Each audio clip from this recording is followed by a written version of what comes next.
Deus continua abençoando você e eu agradeço a Deus por esta palavra que acredito que enviado ao teu coração, ela vai restaurar a sua vida, vai transformar a sua maneira de pensar, de estar e vai ajudá-lo a tomar decisões para uma vida pura, com Deus, e uma caminhada de vitória e de sucesso e de comunhão com Deus que lhe criou e com Deus que é soberano, no nome de Jesus.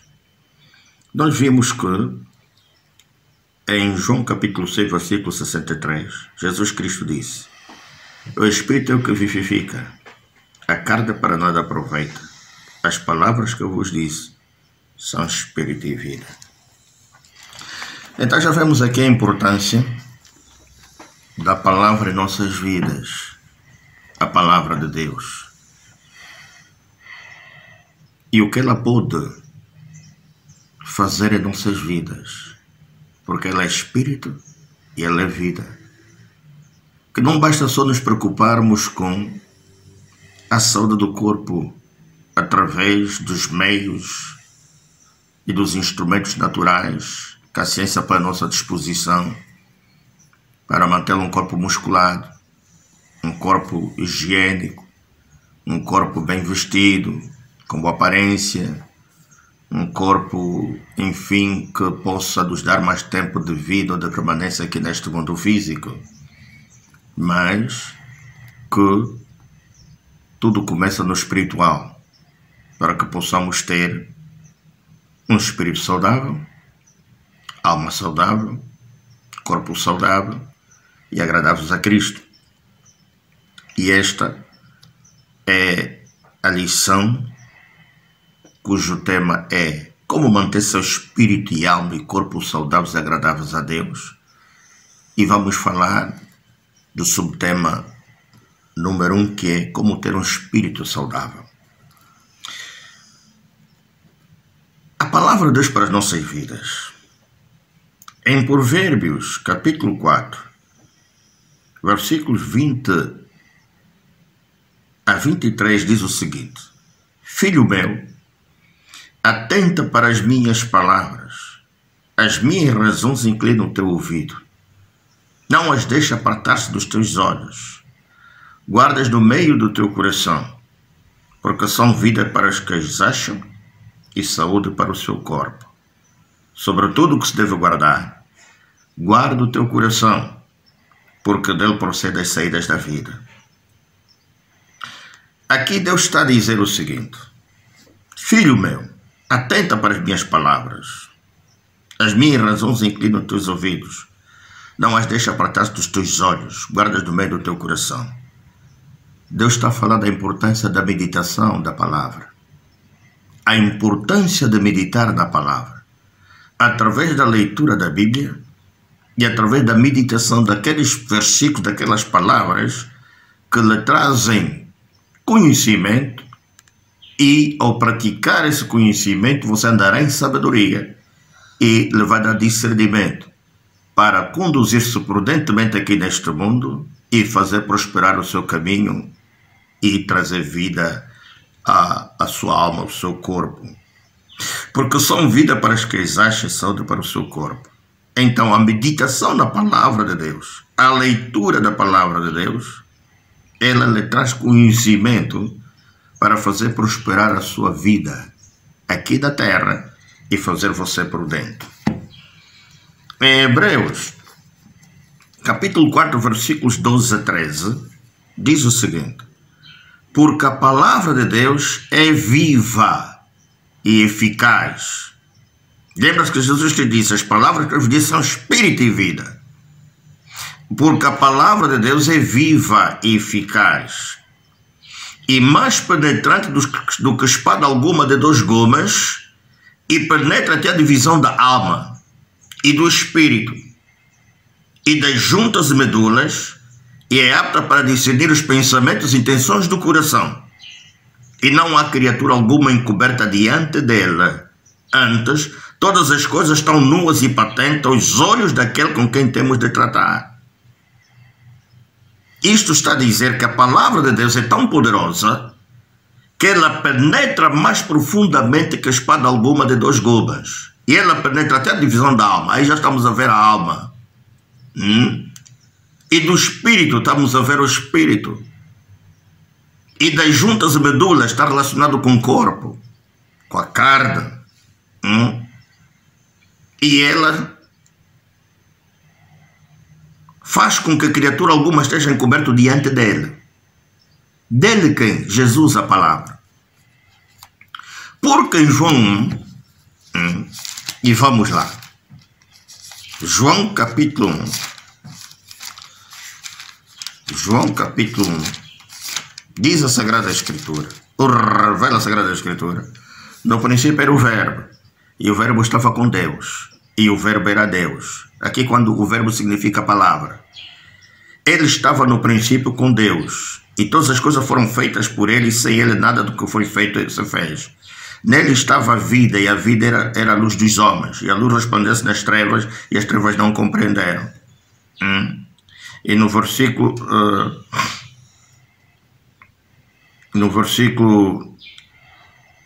9 e 10 diz: ali estava a luz verdadeira que alumia a todo homem que vem ao mundo. Estava no mundo e o mundo não foi feito por ele, e o mundo não o conheceu. E versículo 14: e o Verbo se fez carne e habitou entre nós, e vimos a sua glória como a glória do unigênito do Pai, cheio de graça e de verdade. Então Jesus Cristo no princípio era Verbo, a palavra de Deus que estava no céu. Porque se você for a 1 de João, estou a ministrar esse estudo para você entender essa mensagem. 1 de João capítulo 5, versículo 7 diz: porque três são os que testificam no céu, o Pai, a Palavra e o Espírito Santo, e esses três são um. Então, os três que testificam no céu é o Pai, o Filho, a Palavra e o Espírito Santo, e os três são um, Deus. Por isso é que Deus é Trindade.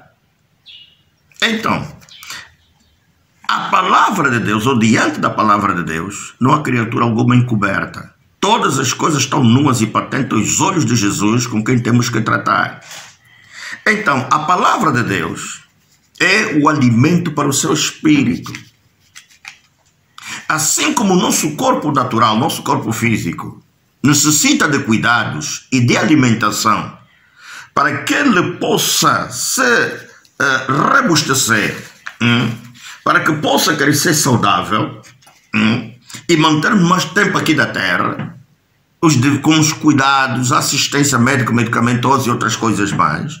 Assim também o nosso espírito necessita de ser alimentado, exercitado, para que ele possa se robustecer e possa tomar domínio da alma e do corpo e levar-nos a fazer a vontade de Deus. João Batista, consta em Lucas 1, versículo 80, diz que João Batista crescia, se robustecia em espírito, e estava no deserto até o dia em que havia de mostrar-se a Israel. Mas encontrei Lucas 1, versículo 80. Em Lucas 2, versículos 40 e 52, diz: Jesus crescia, se fortalecia em espírito e cheio de sabedoria, e a graça de Deus estava sobre ele. E crescia Jesus em sabedoria e em estatura e em graça para com Deus e os homens. Significa que a vontade de Deus é o nosso crescimento. Deus não quer só que a gente cresça fisicamente, que a gente cresça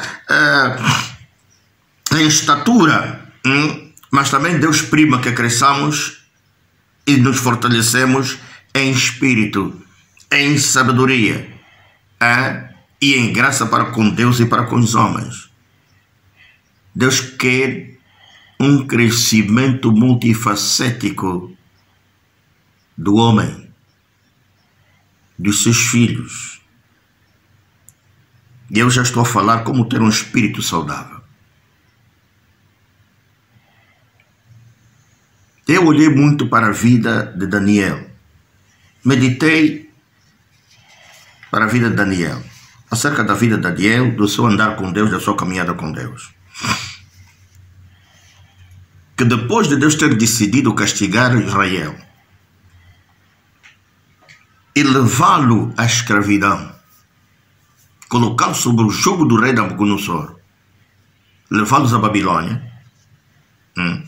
um grupo de jovens foi posto ao serviço do palácio do rei. E aí o sistema era pagão. E trabalhavam naquele meio, serviam o rei, magos, astrólogos, encantadores e caldeus. E Daniel, ele procurou manter-se puro, primando sua conduta e serviço nos princípios estabelecidos pela lei de Deus, ou seja, no temor do Senhor. Daniel assentou no seu coração não se contaminar com a porção do manjar do rei, nem com o vinho que ele bebia, e pediu ao chefe dos eunucos que lhes concedesse a ele e os seus companheiros que não se contaminassem. Ele, Daniel, Ananias, Misael e Azarias. Pediu que lhe fosse concedida por 10 dias, uma refeição que constituísse de legumes e água.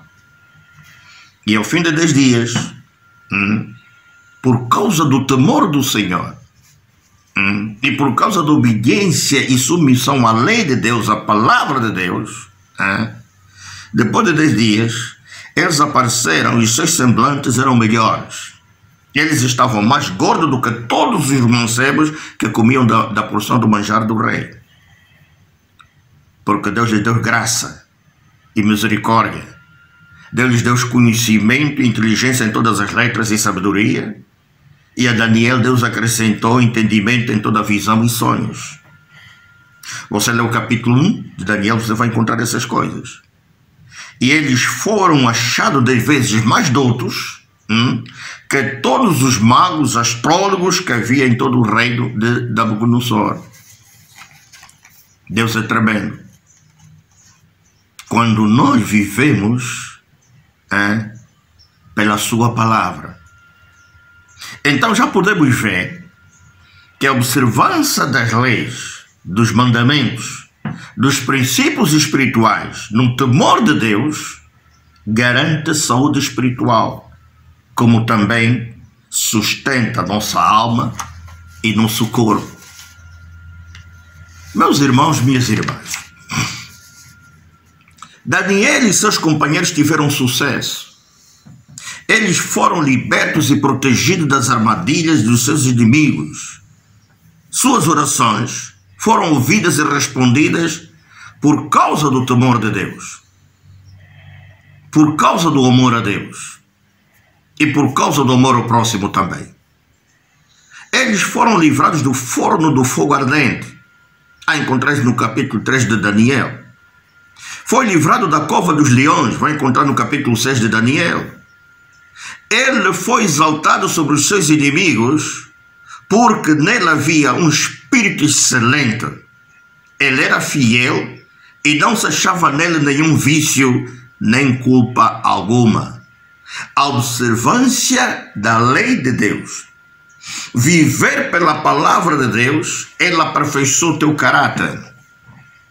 A palavra de Deus tem poder de transformar o teu caráter. Não só de alimentar a sua vida espiritual, de alimentar a sua alma e transformar a sua alma, de alimentar o seu corpo e transformar os desejos da carne, como também ela aperfeiçoa o teu caráter.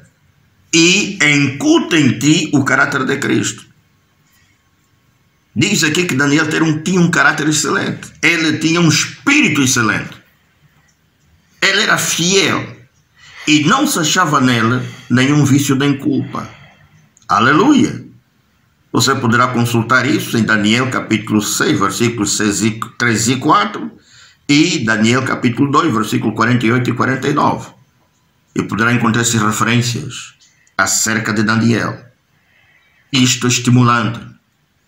Isto é cativante. Nos ensina que existem coisas que, se nós não tivermos cuidado, poderá contaminar a nossa vida espiritual. Poderá contaminar o nosso espírito como filhos de Deus e poderá afetar a nossa alma e o nosso corpo também. Se por um lado o manjar da antiga aliança podia contaminar a vida espiritual deles, a relação deles com Deus, na nova aliança, Jesus Cristo também revelou coisas que podem contaminar a nossa relação com Deus, que está em Marcos 7.